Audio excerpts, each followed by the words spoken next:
피동적 신앙의 결말. 롯의 이야기를 통하여서 무엇이 피동적, 수동적 신앙이고 그것의 결말이 어떠한지 살펴보기를 원합니다. 창세기 19장의 이야기는 소돔의 멸망을 이야기하고 있습니다. 많은 고고학자들의 발굴에 의하면 소돔과 고모라 지역이 사해 바다 그쪽 지역이었고 지금은 사해 바다죠.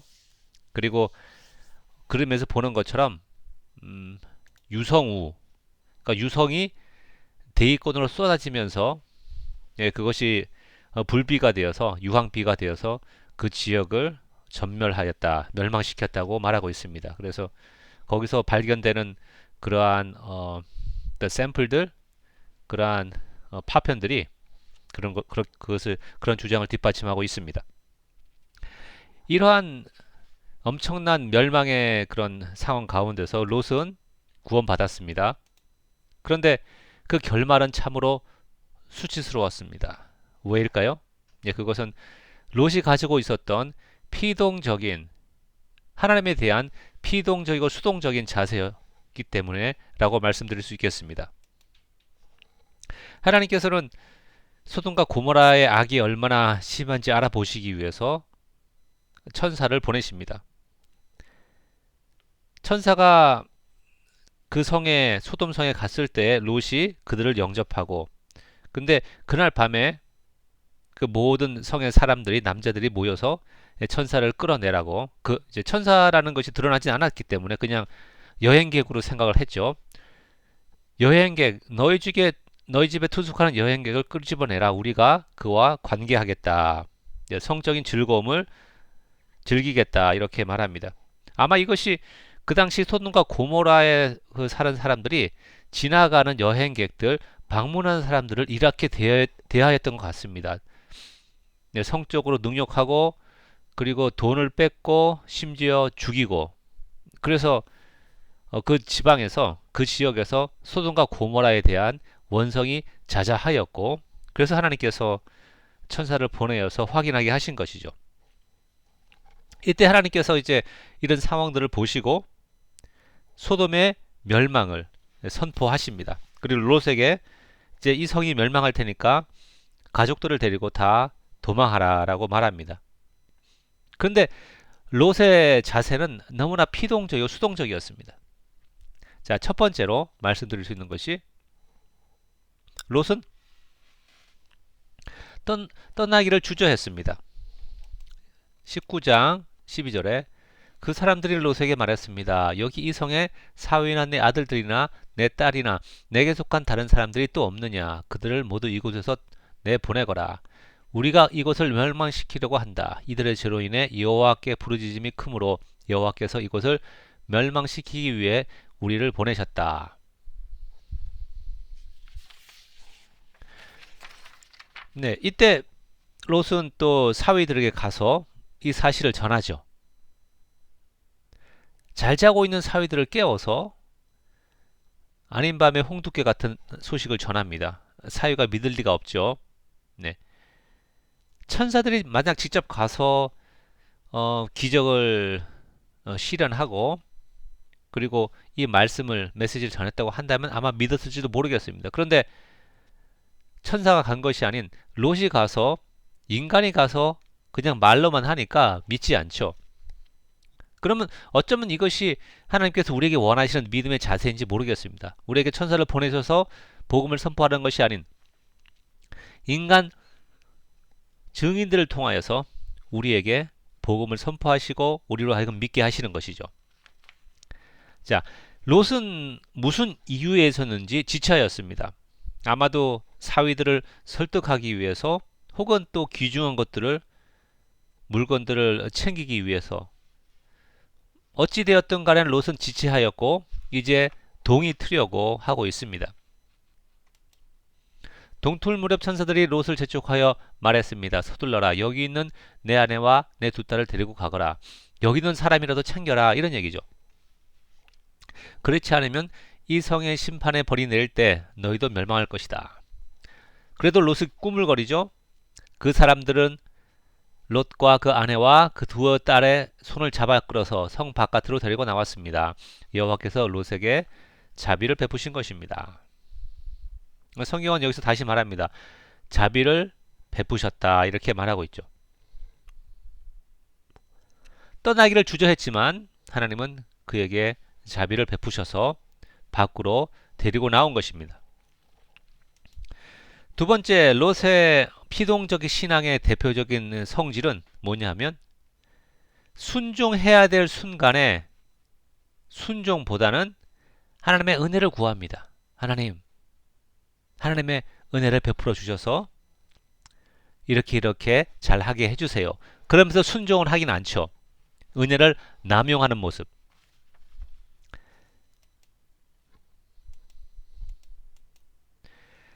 롯의 이제 가족들이 성 밖으로 나왔을 때 천사가 이렇게 말합니다. 너희는 목숨을 건지기 위해 뒤돌아보지도 말고 멈추지도 말고 산으로 도망하라. 그렇지 않으면 너희가 다 죽게 될 것이다. 이때 롯이 이렇게 말하죠. 제발 그렇게 하지 마십시오. 19절에 주의 종이 주께 은총을 입었고 주께서 내게 큰 자비를 베풀어 제 목숨을 살주셨지만 저는 저 산까지 도망갈 수 없습니다. 나이도 들었고 저 산은 너무 멀기도 하고 높습니다. 저 산에 이르기 전에 아마 하나님께서 내리시는 그 재앙이 나를 덮칠지도 모르겠습니다. 그러면서 하는 말이 보십시오. 저기 옆에 있는 성 가깝고 또 작기도 하고 제가 그곳으로는 금방 도망칠 수 있을 것 같으니 그리로 가게 하옵소서. 그러면 제가 살 것입니다.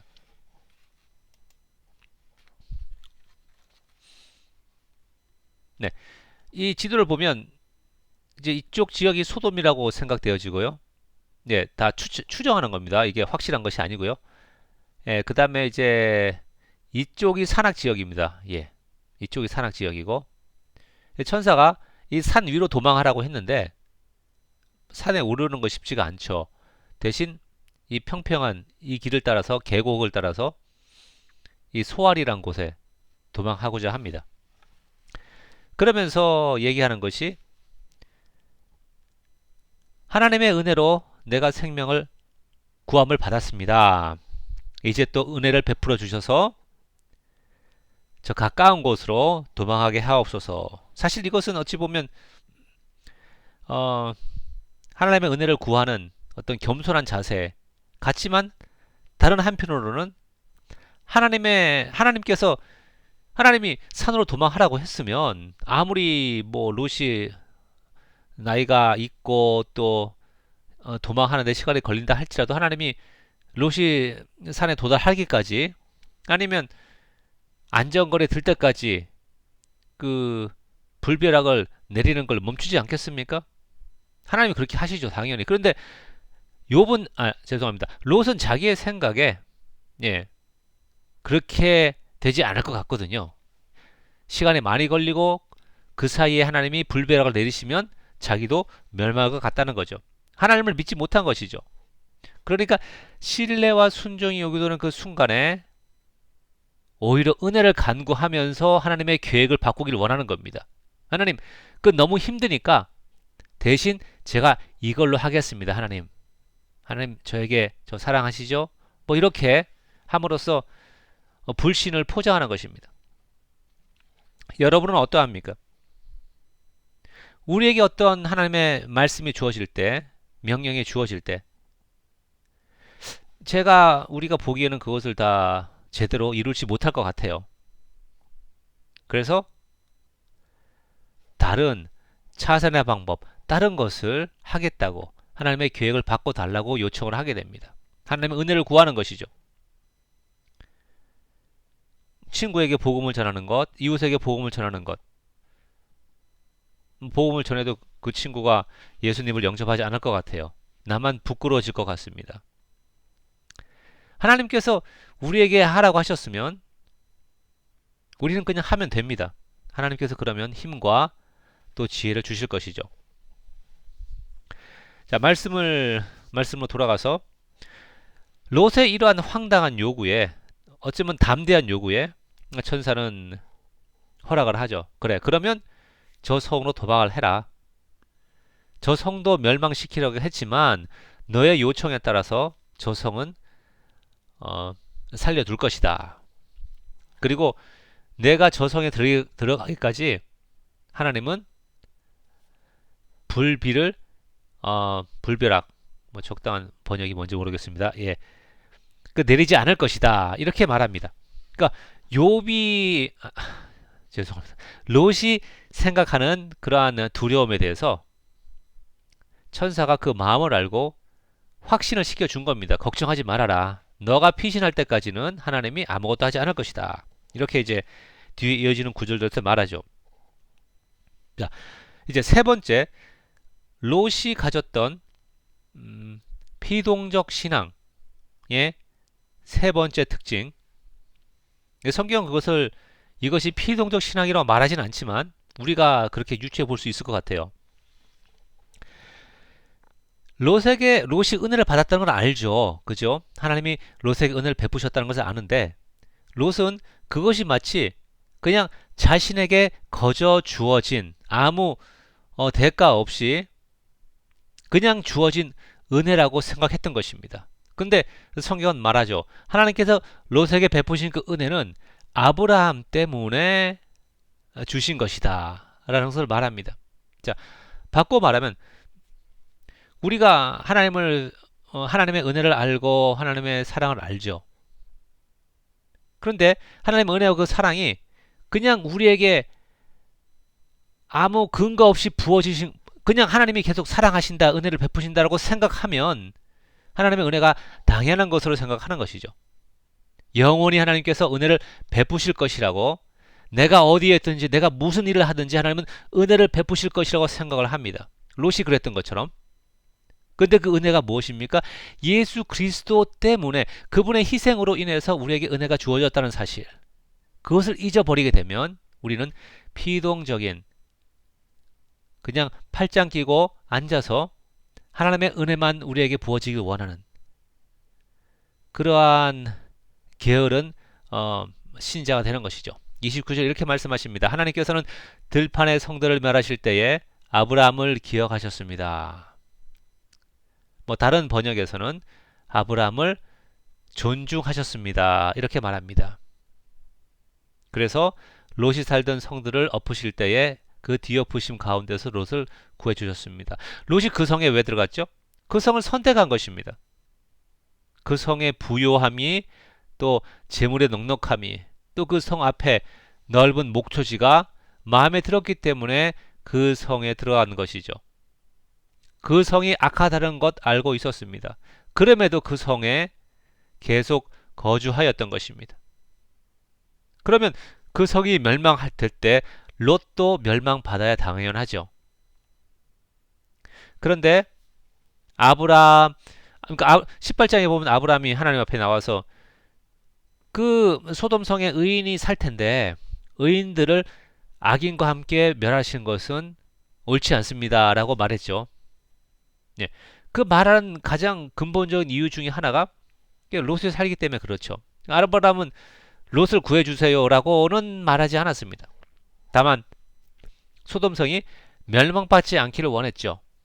하나님은 그 아브라함의 마음을 아시고 읽으시고 롯을 구하신 것입니다. 자, 이 롯이 자기에게 베푸신 은혜가 아브라함을 통해서 온 것이라는 걸 알았다고 한다면 하나님이 그냥 선하시고 모든 사람에게 사랑을 베푸시고 은혜를 베푸시기 때문에 구원을 하시기 때문에 자기를 구하신 것이 아니고 아브라함을 통해서 부어진 은혜라는 사실을 알았다고 한다면 롯이 어디로 가야 됩니까? 아브라함에게 가야죠. 아브라함을 떠나왔던 이 롯, 그래서 소돔성에 들어가서 특별히 거기서 지금 쫄딱 망했죠. 다시 회복하기 위해서는 아브라함에게 가야죠. 이것이 마지막 기회입니다. 롯이 그의 기울어진 그 가세, 그 가문을 다시 복구하기 위해서는.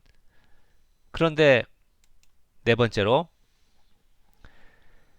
마지막으로 주어진 회개의 기회, 돌이킬 수 있는 기회를 차버림으로써 수치스러운 결말을 맞이하죠.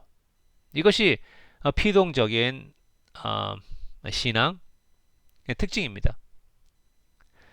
뭐 하나님이 롯에 가서 너 아브라함에게 돌아가라라고 말하지 않았죠. 예.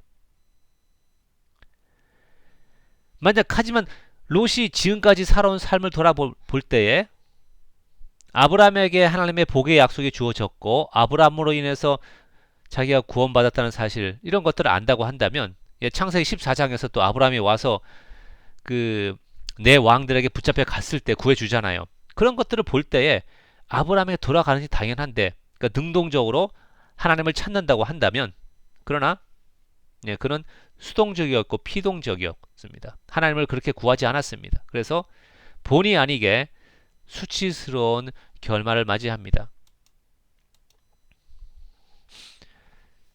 자, 여기 보면 그 당시에 결혼이라는 것은 가문이 좀 재물이 있고 어느 정도 안정돼 있어야지 결혼을 통하여서 두 가문이 서로에게 부와 아니면 명예 이런 것들을 서로 도울 수 있는 그런 뭐 정략 결혼 뭐 그런 결혼을 이제 그렇게 사용을 한 것이죠. 그런데 이 롯은 뭐 재산도 없고 동굴에 살고 그러니까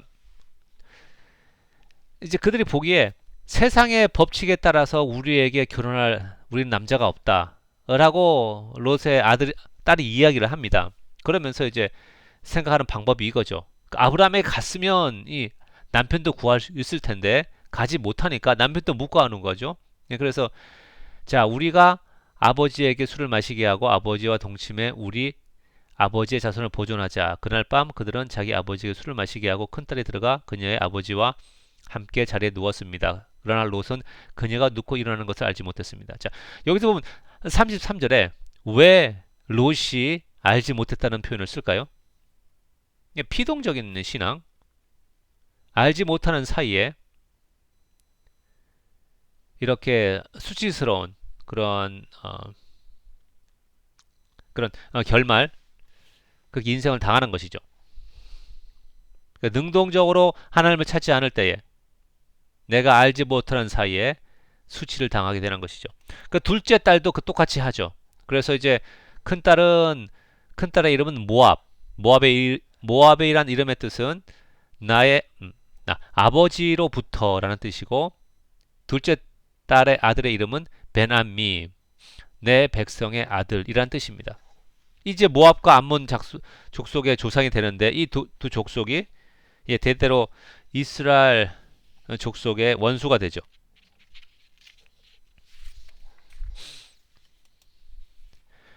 자, 롯의 삶을 한번 정리를 해보기를 원합니다.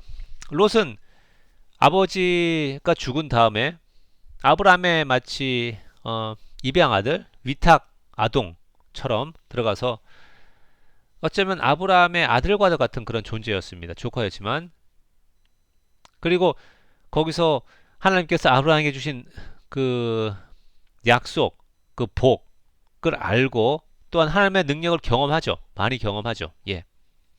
아브라함과 같이 다니면서 많이 하나님의 능력을 경험하고 또 마지막에 19장에서 소돔이 멸망할 때 놀라운 그 초자연적인 그러한 하나님의 간섭하심으로 구원을 경험을 합니다.